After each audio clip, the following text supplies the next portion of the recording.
Mr. Admiral George Morrison. Now, if I say music and I say Morrison, most people, if they're old enough, will think of Jim Morrison, I imagine, who was, of course, the lead singer and the songwriter of The Doors, one of the biggest bands of the 20th century. And he, again, was an anti-war activist. Admiral George Morrison, he was obviously very powerful in the American Navy. He was an admiral. But what is notable about George Morrison is that he was actually in a position of authority in the Gulf of Tonkin incident. They call it an incident.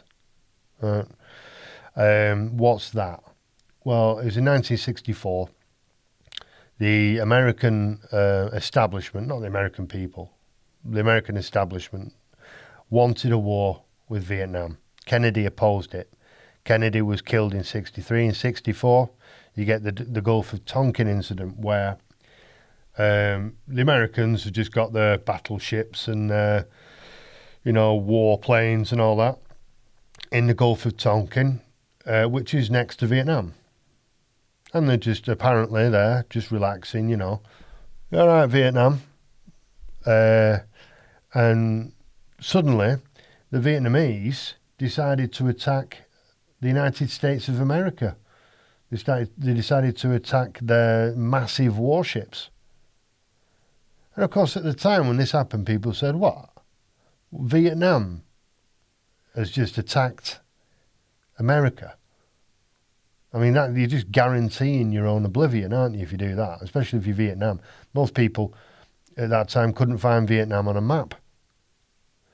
But, of course, they had to generate public support for the war because you're not just, in this case, asking for volunteers. You're actually you're actually sending people by law to Vietnam. Go and kill people in Vietnam, and if you don't, we're going to put you in prison and do everything we can to destroy your life, and that's what happened. But they needed an excuse to start the war. They couldn't just say, look, there's money in it or whatever, and we want to attack Vietnam. So they had to create a reason to do it, and they did it in the Gulf of Tonkin, where they pretended that they were attacked by the Vietnamese, and they weren't. And this is a fact. There's plenty of interviews you can go and watch where there are American soldiers, military men that were there at the time, who were in the Gulf of Tonkin at the time, who were on the ships that were apparently attacked, and they fully admit it. They laugh about it. In fact, there's one guy in my mind who I've seen interviewed laughing about it. The Vietnamese wouldn't attack us in a million years. That was just invented by the higher-ups, the admirals and the chiefs of staff and the president and vice president. The power structure decided, now we're attacking Vietnam. They've been trying to do it since 1955, but they couldn't get any support. So they created this lie of the Gulf of Tonkin and used it to attack Vietnam, which is what they did. And if you haven't read the Pentagon Papers or anything like that, you don't know what happened in Vietnam. It was bad. It was very bad. I'm sure most people do know how bad the Vietnam War actually was in terms of violence, carnage. And 4 years after that happened, Jim Morrison and the Doors released the song, which is the seminal work of protest songs against the Vietnam War, in my opinion, which is Unknown Soldier, which is about a young man in Vietnam that's anonymous and gets killed, and people see it on the news while they're eating the breakfast, and they're socialised to just accept it as normal, and that's what the song is about. Breakfast while the news is read, television, children dead, unborn living, living dead, bullet strikes the helmet's head, and it was banned on most radio stations in America. They banned it because it was unpatriotic. But it still became an anthem, an anti-war anthem, because enough people bought it and shared it with their friends for it to become famous and very successful. And the Doors, of course, became massive.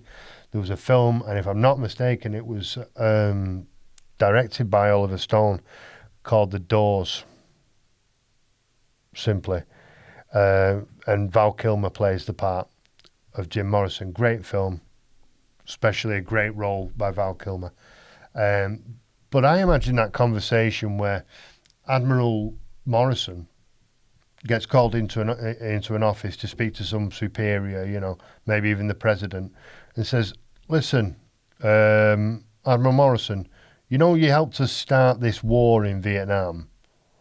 Yeah, and you know it was all fake, and we don't really want too much investigation into what really happened and why we started this war and what the war's all about. Yeah. Well, do you know that your son is the most famous rock star in the world? And he's singing anti-Vietnam War songs, and people are learning the lyrics to these songs and singing them all over the world. Do you think you might have a quick chat with your son? Because it's quite inconvenient." Unfortunately, Jim Morrison didn't live very long, and neither did Bob Marley. Their fathers, the military men, they did. They lived to a nice old age, but their sons, who protested against war, they both died in mysterious circumstances. So you can draw your own conclusions from that if you want to. Hollywood.